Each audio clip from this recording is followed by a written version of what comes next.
जहां भोपाल के ट्विशा शर्मा मौत मामले में उसके पति और मुख्य आरोपी समर्थ सिंह को जबलपुर की जिला अदालत में पुलिस ने कुछ देर पहले हिरासत में ले लिया। आरोपी समर्थ सिंह ने पहले सरेंडर की अर्जी लगाई थी, लेकिन ट्विशा शर्मा के वकील का आरोप है कि आरोपी पति को बचाने की पूरी कोशिश की जा रही है।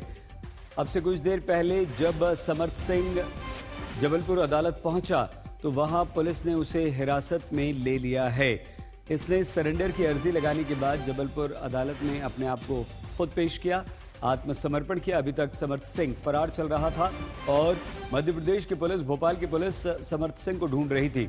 लेकिन आज जब समर्थ सिंह ने अब से कुछ देर पहले अदालत में अपने आप को पेश किया तो अब वहीं से पुलिस ने समर्थ सिंह को हिरासत में ले लिया है।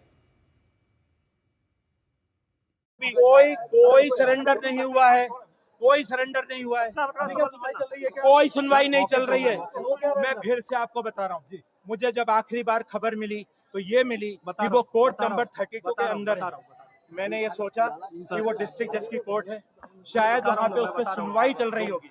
मैं उस कोर्ट का दरवाजा खुलवा के अंदर गया, जो दरवाजा अंदर से बंद था, तो डिस्ट्रिक्ट एंड सेशन जज कोर्ट जबलपुर के कोर्ट रूम के अंदर आराम से पूरी लाइट्स ऑफ करके अंधेरे में समर्थ सिंह मास्क पहन के बैठे हुए थे।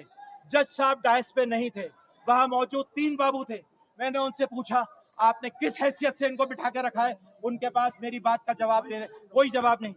मुझे देखते ही साथ जैसे ही समर्थ सिंह को आभास हुआ, वो भागे वहां से। उनके वकीलों ने मुझे धक्का दे के अलग किया, आप लोगों ने कोशिश करी, आपको धक्का दे के अलग किया।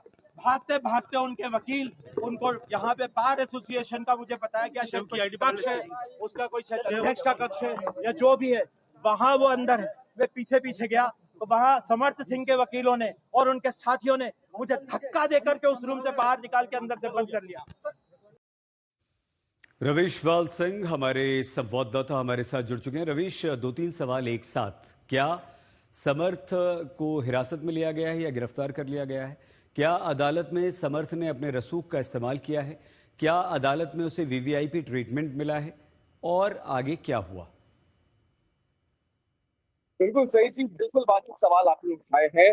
सबसे पहले तो इस सवाल का जवाब दे दूं, हिरासत को उसे ले लिया गया है। गिरफ्तार इसलिए नहीं कहेंगे, ये जबलपुर पुलिस का मामला है नहीं, ये भोपाल पुलिस का मामला है। जबलपुर पुलिस ने हिरासत में ले लिया है, अब भोपाल पुलिस की टीम वहां जाएगी, आधिकारिक रूप से अब उसे गिरफ्तार करके भोपाल में जज के सामने पेश किया जाएगा, जहाँ फिर ये तय होगा कि क्या उसे पुलिस ने की है या फिर उसे न्यायिक रिमांड। दूसरा सवाल तो आपने पूछा, वो बिल्कुल सही है कि उसके रसूख का इस्तेमाल यहाँ पे सबने देखा। वहां पे समर्थ सिंह अकेला नहीं था, हाईकोर्ट में उसके साथ वकील की पूरी फौज थी, वकीलों की पूरी फौज थी। और वो वहां पे न केवल के परिवार के वकील थे, उनको बल्कि वहां जो तमाम मीडिया कर्मी थे जो समर्थ से सवाल पूछने की कोशिश कर रहे थे, उनको भी धक्का देकर वहां से दूर किया गया है। और जहां दूसरा सवाल आपने पूछा कि क्या उसे वीवीआईपी ट्रीटमेंट मिला, बिल्कुल।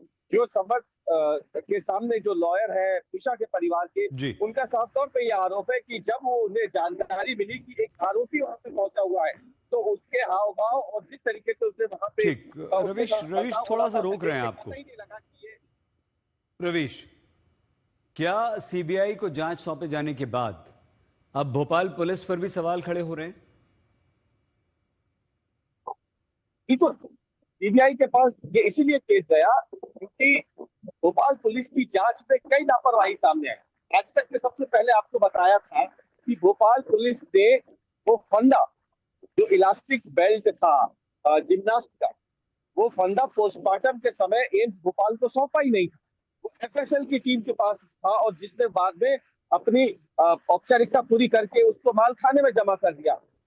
सोचिए कितनी बड़ी लापरवाही होगी कि जिस फंदे से फांसी लगाई थी कथित रूप से ट्विशा ने, वो फंदा पोस्टमार्टम के लिए भेजा ही नहीं गया, तो उसके गले पे जो निशान थे उसका मैच पहले पोस्टमार्टम से हो भी नहीं पाया। और इसीलिए परिवार ने आरोप लगाए थे कि हमें दूसरा पोस्टमार्टम करवाना है।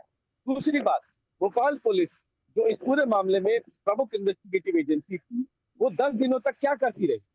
जब उसने 6 टीमें बनाई, 10,000 का इनाम पहले घोषित किया, बाद में 30,000 रुपए का इनाम घोषित किया, बावजूद इसके वो 6 पुलिस की टीमें आखिर थी कहाँ कि समर्थ जो है वो हाई कोर्ट में जाके सरेंडर कर देता है जबलपुर में, और फिर वहां से जबलपुर पुलिस हिरासत में ले लेती है। तो फिर भोपाल पुलिस कहाँ थी इतने दिनों तक?